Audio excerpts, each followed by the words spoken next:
చైనాలో జరుగుతున్న Asia champions ట్రోఫీలో భారత హాకీ జట్టు ఘన విజయాన్ని సాధించింది. చైనాతో పోరాడిన భారత్ 1-0 తేడాతో ఆసియా ఛాంపియన్స్ ట్రోఫీ హాకీ టైటిల్ను కైవసం చేసుకుంది. దీంతో భారత్ వరుసగా రెండోసారి ఈ ట్రోఫీని అందుకుని రికార్డు సృష్టించింది. డిఫెండర్ జుగ్రాజ్ సింగ్ 51వ నిమిషంలో గోల్డ్ కొట్టి టైటిల్ గెలవడంలో కీలక పాత్ర పోషించాడు. అంతకుముందు మూడో స్థానం కోసం జరిగిన మ్యాచ్లో పాకిస్తాన్ 5-2 తేడాతో కొరియాను ఓడించింది.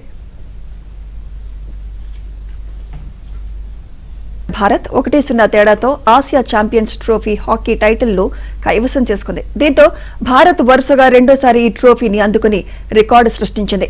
డిఫెండర్ జుగ్రాజ్ సింగ్ 51వ నిమిషంలో గోల్డ్ కొట్టి టైటిల్ గెలవడంలో కీలక పాత్ర పోషించాడు.